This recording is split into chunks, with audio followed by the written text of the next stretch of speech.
ناظرین، اسرائیل اور حماس کے درمیان ہونے والی جنگ اب عالم اسلام کی جنگ بن چکی ہے۔ ایران اور لبنان کے بعد پاکستان اور ترکیہ بھی غزہ کی جنگ میں کود چکے ہیں۔ ایران نے اسرائیل پر حملے کی تیاری مکمل کر لی ہے اور اب اس معاملے میں اس نے پاکستان سے مدد مانگ لی ہے۔ ایران اسماعیل ہنیہ کی شہادت کا بدلہ لینے کے لیے اسرائیل پر میزائل حملے کی بجائے پاکستان کے نقش قدم پر چلتے ہوئے آپریشن سوئفٹ ریٹارٹ کی طرح سرجیکل سٹرائک کرنے کی پلاننگ کر رہا ہے۔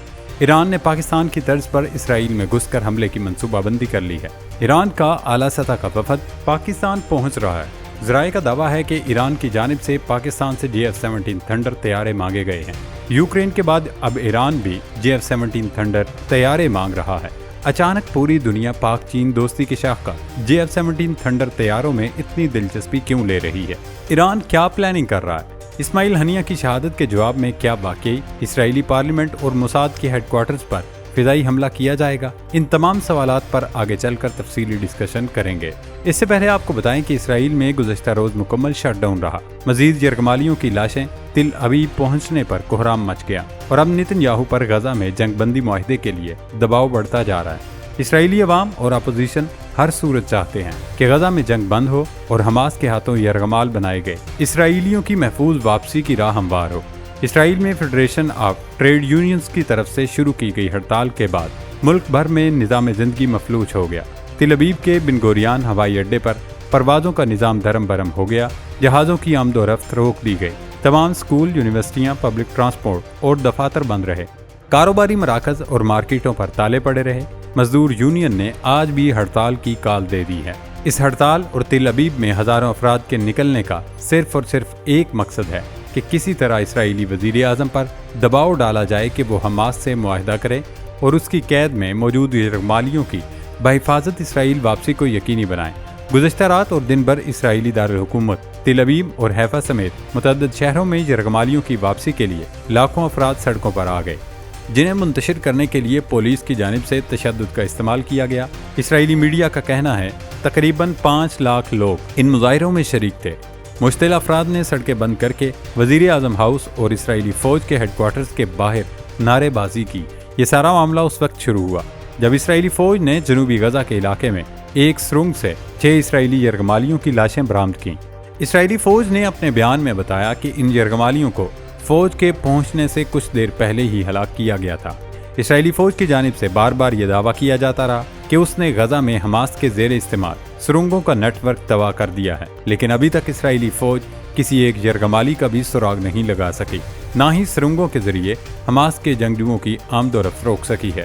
حیفا، یروشلم اور تل ابیب میں سڑکوں پر نکلنے والے لاکھوں مظاہرین نے مطالبہ کیا کہ نتن یاہو استعفیٰ دیں اور گھر جائیں۔ جب وہ حماس کے ہاتھوں یرغمال بنائے جانے والے ہمارے پیاروں کو واپس نہیں لا سکتے تو پھر انہیں کرسی پر بیٹھنے کا کوئی حق نہیں ہے۔ یہ 6 قیدی ان تقریباً 250 قیدیوں میں شامل تھے جنہیں حماس نے 7 اکتوبر کو جنوبی اسرائیل پر کیے گئے اچانک حملے کے دوران حراست میں لے کر یرغمال بنا لیا تھا۔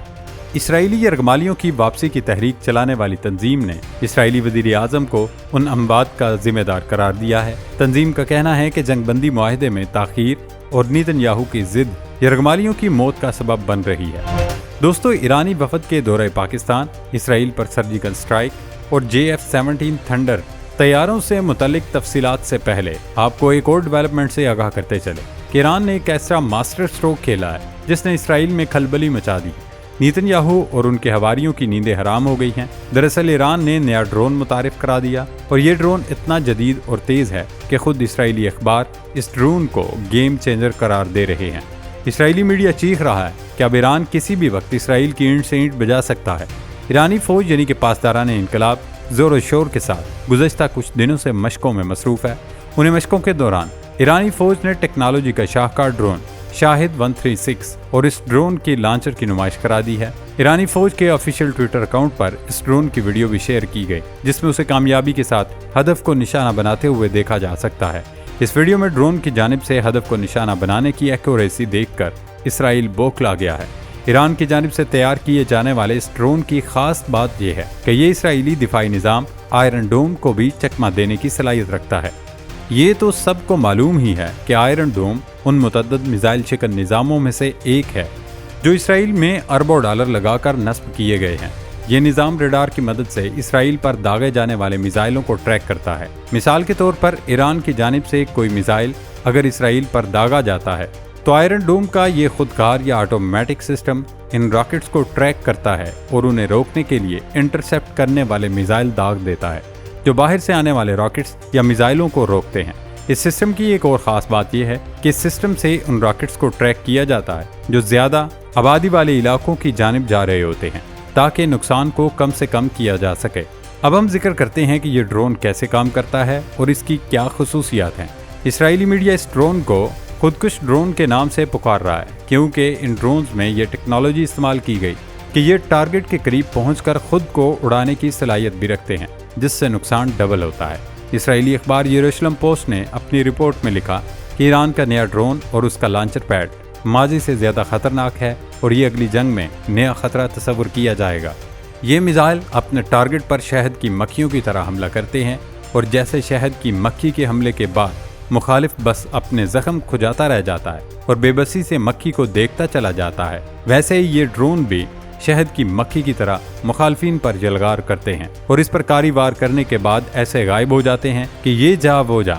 یہ ڈرون سسٹم اسرائیلی دفاعی نظام یعنی آئرن ڈوم کو اس طرح سے چکما دیتا ہے کہ ایک وقت میں بہت سارے ڈرونز اگر اسرائیلی حدود میں داخل ہو جائیں تو اسرائیلی دفاعی نظام کنفیوژن بلکہ مفلوج ہو جائے گا کہ کس ڈرون کو چھوڑے اور کسے انٹرسیپٹ کرے کیونکہ پھر وہ انہیں ٹریس نہیں کر سکے گا۔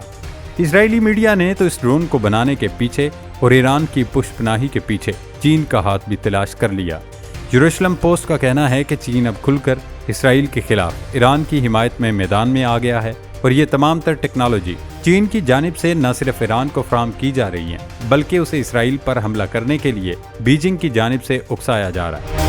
ناظرین، ایران نے اپنا ترک کا پتہ پھینک دیا ہے۔ اس نے اپنے سب سے اہم ترین ڈرون کی ویڈیو جاری کر کے اسرائیل کو پیغام دیا ہے کہ اب اس کی خیر نہیں، ہم اسماعیل ہنیہ کی شہادت کا بدلہ لے کر رہیں گے۔ ذرائع کا کہنا ہے کہ ایران پاکستان کی طرز پر سرجیکل سٹرائک کی منصوبہ بندی کر رہا ہے۔ دراصل ایرانی قیادت کو عوام کے دباؤ کا سامنا کرنا پڑ رہا ہے۔ ایرانی مبصرین ڈھکے چھپے لفظوں میں اپنی حکومت اور پاسداران انقلاب پر تنقید کرتے ہوئے پاکستان کی مثال پیش کر رہے ہیں کہ بھارت نے پاکستان کی فضائی حدود پامال کرنے کی غلطی کی تو پاکستان نے 2 دن کے اندر بھارت کو ایسا کرارا جواب دیا کہ نہ صرف سرجیکل سٹرائک بلکہ بھارت کا جہاز گرا کر اس کے پائلٹ کو بھی پکڑ لیا۔ جب رواں سال جنوری میں ایران نے پاکستان کے علاقے بلوچستان میں حملہ کیا تھا تو اس کے جواب میں پاکستان نے ایران کے اندر گھس کر حملہ کیا تھا۔ اب ایرانی تجزیہ کار اپنی حکومت کو لتاڑ رہے ہیں کہ پاکستان سے کچھ سیکھیں۔ ایران 2 ماہ بعد بھی اسماعیل ہنیہ کی شہادت کا بدلہ نہیں لے سکا ہے، لیکن اب لگتا ہے کہ ایران کی جانب سے اسرائیل پر سرجیکل سٹرائک کی جائے گی۔